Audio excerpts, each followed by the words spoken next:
The Westminster Gazette, 25 September. A Hampstead Mystery. The neighbourhood of Hampstead is just at present exercised with a series of events which seem to run on lines parallel to those of what was known to the writers of headlines as the Kensington Horror, or the Stabbing Woman, or the Woman in Black. During the past 2 or 3 days, several cases have occurred of young children straying from home or neglecting to return from their playing on the heath. In all these cases, the children were too young to give any properly intelligible account of themselves, but the consensus of their excuses is that they had been with a bloofer lady. It has always been late in the evening when they have been missed, and on 2 occasions the children have not been found until early in the following morning. It is generally supposed in the neighbourhood that, as the first child missed gave as his reason for being away that a bloofer lady had asked him to come for a walk, the others had picked up the phrase and used it as occasion served. This is the more natural, as the favourite game of the little ones at present is luring each other away by wiles. A correspondent writes us that to see some of the tiny tots pretending to be the bloofer lady is supremely funny. Some of our caricaturists might, he says, take a lesson in the irony of grotesque by comparing the reality and the picture. It is only in accordance with general principles of human nature that the bloofer lady should be the popular role at these alfresco performances. Our correspondent naively says that even Ellen Terry could not be so winningly attractive as some of these grubby-faced little children pretend, and even imagine themselves to be. There is, however, possibly a serious side of the question, for some of the children, indeed all who have been missed at night, have been slightly torn or wounded in the throat. The wounds seem such as might be made by a rat or a small dog, and, although of not much importance individually, would tend to show that whatever animal inflicts them has a system or method of its own. The police of the division have been instructed to keep a sharp lookout for straying children, especially when very young, in and around Hampstead Heath, and for any stray dog which may be about. The Westminster Gazette, 25 September. Extra Special, The Hampstead Horror, Another Child Injured, The Bloofer Lady. We have just received intelligence that another child, missed last night, was only discovered late in the morning under a furze bush at the Shooter's Hill side of Hampstead Heath, which is, perhaps, less frequented than the other parts. It has the same tiny wound in the throat as has been noticed in other cases. It was terribly weak, and looked quite emaciated, too. It, too, when partially restored, had the common story to tell of being lured away by the bloofer lady. Telegram. Mrs. Harker to Van Helsing. 25 September. Come today by 10:15 train if you can catch it. Can see you any time you call. Wilhelmina Harker. Mina Harker's Journal. 25 September. I cannot help feeling terribly excited as the time draws near for the visit of Dr. Van Helsing, for somehow I expect that it will throw some light upon Jonathan's sad experience. And as he attended poor dear Lucy in her last illness, he can tell me all about her. That is the reason of his coming. It is concerning Lucy and her sleepwalking, and not about Jonathan. Then I shall never know the real truth now. How silly I am. That awful journal gets hold of my imagination and tinges everything with something of its own color. Of course it is about Lucy. That habit came back to the poor dear, and that awful night on the cliff must have made her ill. I had almost forgotten in my own affairs how ill she was afterwards. She must have told him of her sleepwalking adventure on the cliff, and that I knew all about it, and now he wants me to tell him what she knows so that he might understand. I hope I did right in not saying anything of it to Mrs. Westenra. I should never forgive myself if any act of mine, were it even a negative one, brought harm on poor dear Lucy. I hope, too, Dr. Van Helsing will not blame me. I have had so much trouble and anxiety of late that I feel I cannot bear more just at present. I suppose a cry does us all good at times, clears the air as other rain does. Perhaps it was reading the journal yesterday that upset me, and then Jonathan went away this morning to stay away from me a whole day and night, the first time we've been parted since our marriage. I do hope the dear fellow will take care of himself, and that nothing will occur to upset him. It is 2:00, and the doctor will be here soon now. I shall say nothing of Jonathan's journal unless he asks me. I'm so glad I have typewritten out my own journal, so that, in case he asks about Lucy, I can hand it to him. It will save much questioning. Later. He has come and gone. Oh, what a strange meeting, and how it all makes my head whirl round. I feel like one in a dream. Can it all be possible? Or even a part of it? If I had not read Jonathan's journal first, I should never have accepted even a possibility. Oh, poor dear Jonathan. How he must have suffered. Please, the good God, all this may not upset him again. I shall try to save him from it, but it may be even a consolation and a help to him, terrible though it be and awful in its consequences, to know for certain that his eyes and ears and brain did not deceive him, and that it is all true. It may be that it is the doubt which haunts him, that when the doubt is removed, no matter which, waking or dreaming, may prove the truth, he will be more satisfied and better able to bear the shock. Dr. Van Helsing must be a good man as well as a clever one if he is Arthur's friend and Dr. Seward's, and if they brought him all the way from Holland to look after Lucy. I feel from having seen him that he is good and kind and of a noble nature. When he comes tomorrow, I shall ask him about Jonathan. And then, please God, all this sorrow and anxiety may lead to a good end.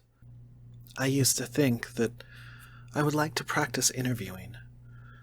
Jonathan's friend on the Exeter News told him that memory was everything in such work, that you must be able to put down exactly almost every word spoken, even if you had to refine some of it afterwards. Here was a rare interview. I shall try to record it verbatim. It was 2:30 when the knock came.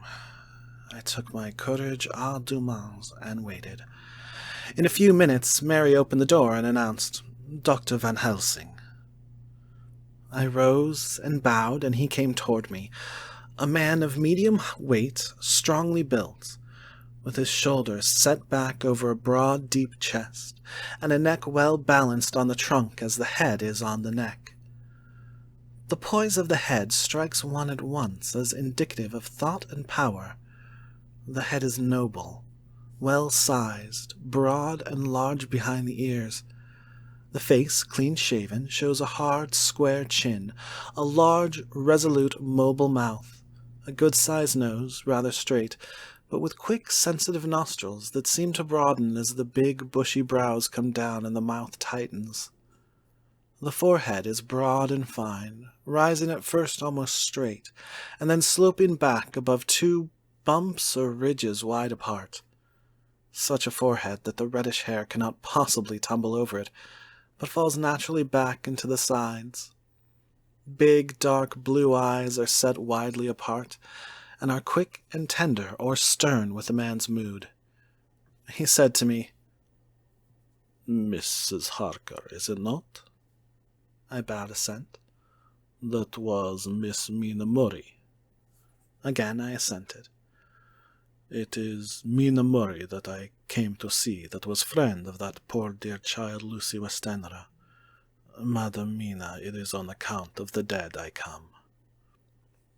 "Sir," I said, "you could have no better claim on me than that you were a friend and helper of Lucy Westenra." And I held out my hand.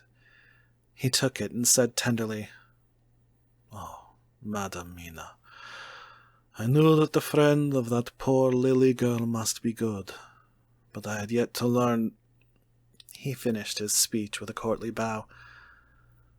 I asked him what it was that he wanted to see me about, so he at once began. I have read your letters to Miss Lucy. Forgive me, but I had to begin to inquire somewhere, and there was none to ask. I know that you were with her at Whitby. She sometimes kept a diary. You need not look surprised, Madam Mina. It was begun after you had left, and was in imitation of you. And in that diary she traces by inference certain things to a sleepwalking in which she puts down that you saved her. In great perplexity then I come to you, and ask you out of your so much kindness to tell me all of it that you can remember. I can tell you, I think, Dr. Van Helsing, all about it. Ah, then you have a good memory for facts, for details. It is not always so with young ladies. No, Doctor, but I wrote it all down at the time. I can show it to you if you like.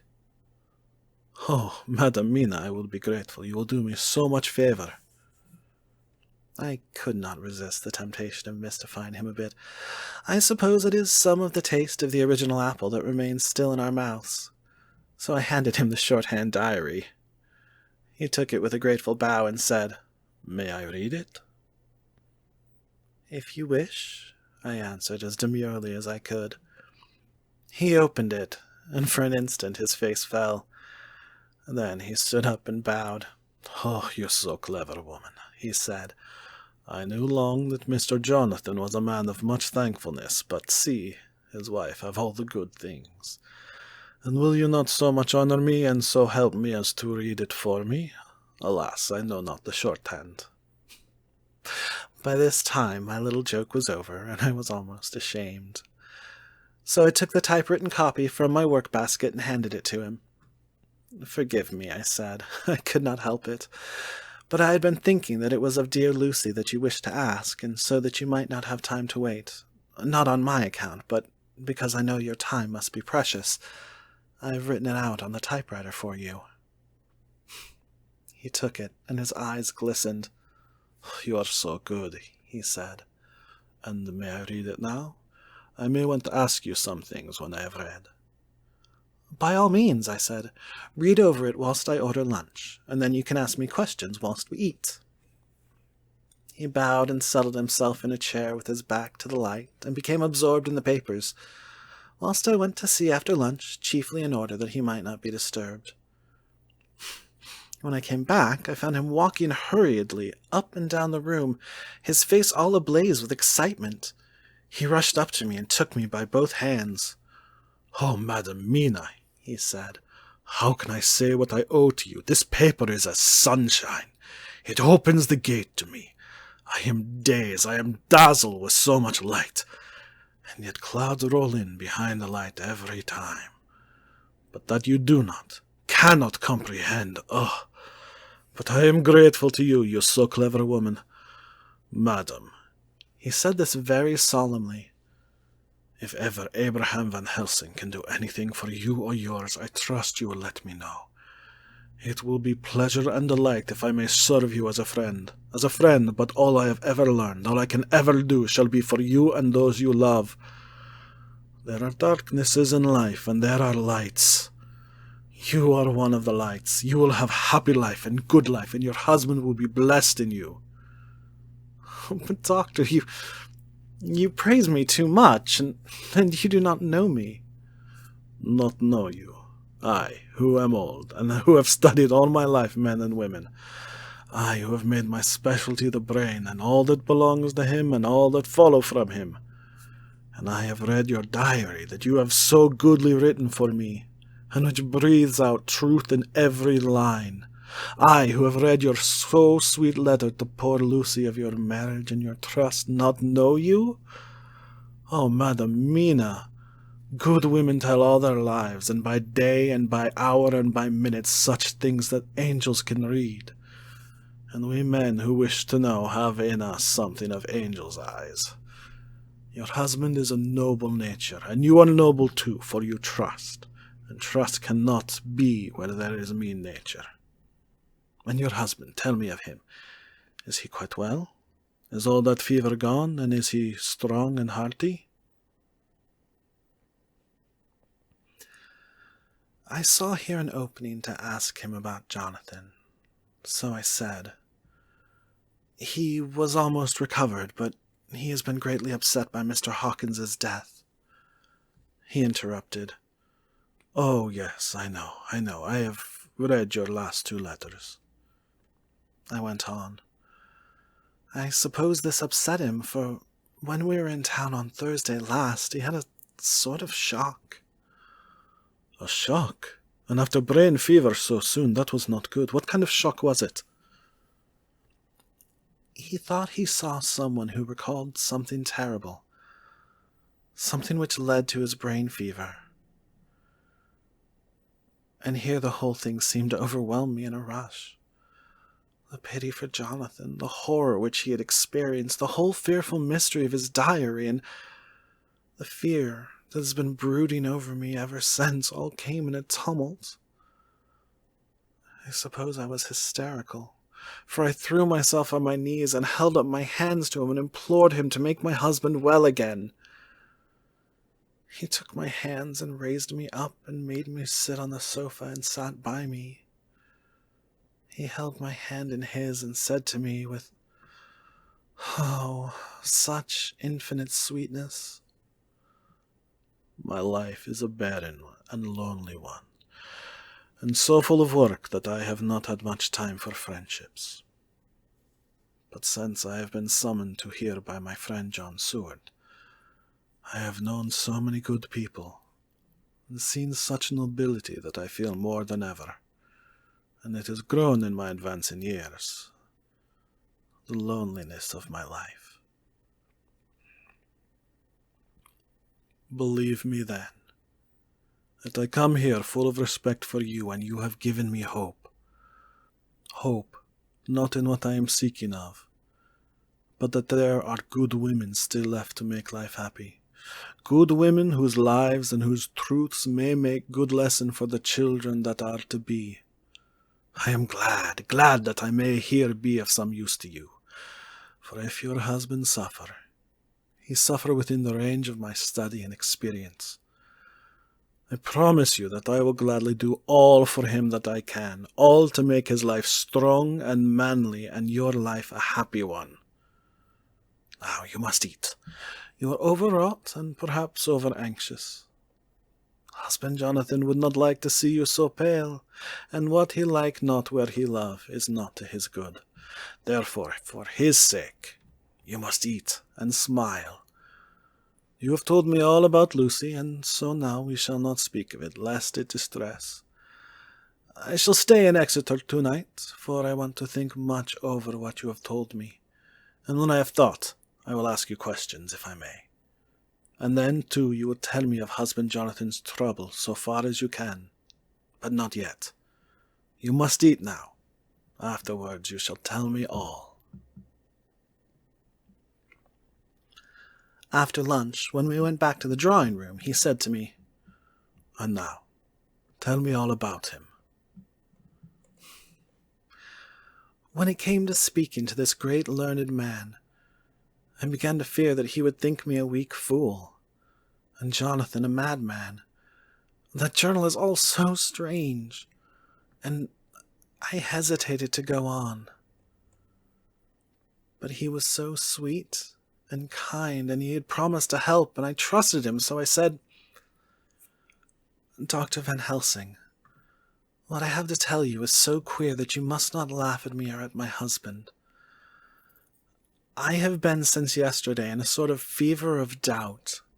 You must be kind to me and not think me foolish that I have even half believed some very strange things." He reassured me by his manner as well as his words when he said, "Oh, my dear, if you only know how strange is the matter regarding why I am here, it is you who would laugh. I have learned not to think little of anyone's belief, no matter how strange it be. I have tried to keep an open mind, and it is not the ordinary things of life that could close it. The strange things, the extraordinary things, the things that make one doubt if they be mad or sane. Oh, thank you 1,000 times. You have taken a weight off my mind. If you will let me, I shall give you a paper to read. It is long, but I have typewritten it out. It will tell you my trouble and Jonathan's. It is a copy of his journal when abroad, and all that happened. I dare not say anything of it. You will read for yourself and judge. And then when I see you, perhaps you will be very kind and tell me what you think. I promise, he said as I gave him the papers. I shall in the morning, so soon as I can, come to see you and your husband if I may. Jonathan will be here at 11:30, and you must come to lunch with us and see him then. You could catch the quick 3:34 train, which will leave you at Paddington before 8. He was surprised at my knowledge of the trains offhand, but he does not know that I have made up all the trains to and from Exeter so that I may help Jonathan in case he is in a hurry. So he took the papers with him and went away. And I sit here thinking I don't know what.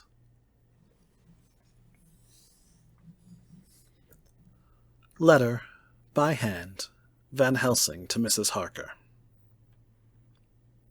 25 September, 6 o'clock. Dear Madam Mina, I have read your husband's so wonderful diary. You may sleep without doubt. Strange and terrible as it is true. I will pledge my life on it. It may be worse for others, but for him and you there is no dread. He is a noble fellow, and let me tell you from experience of men that one who would do as he did in going down that wall into that room, aye, and going a second time, is not one to be injured in permanence by a shock. His brain and his heart are all right, this I swear, before I have even seen him, so be at rest. I shall have much to ask him of other things. I am blessed that today I come to see you, for I have learned all at once so much that again I am dazzled more than ever, and I must think. Yours, the most faithful, Abraham Van Helsing. Letter, Mrs. Harker to Van Helsing. 25 September, 6:30 p.m. My dear Dr. Van Helsing, 1,000 thanks for your kind letter, which has taken a great weight off my mind.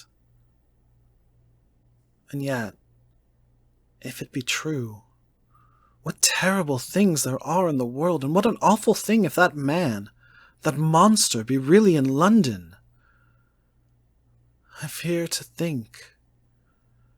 I have, this moment, whilst writing, had a wire from Jonathan, saying that he leaves by the 6:25 tonight from Launceston, and will be here at 10:18, so that I shall have no fear tonight.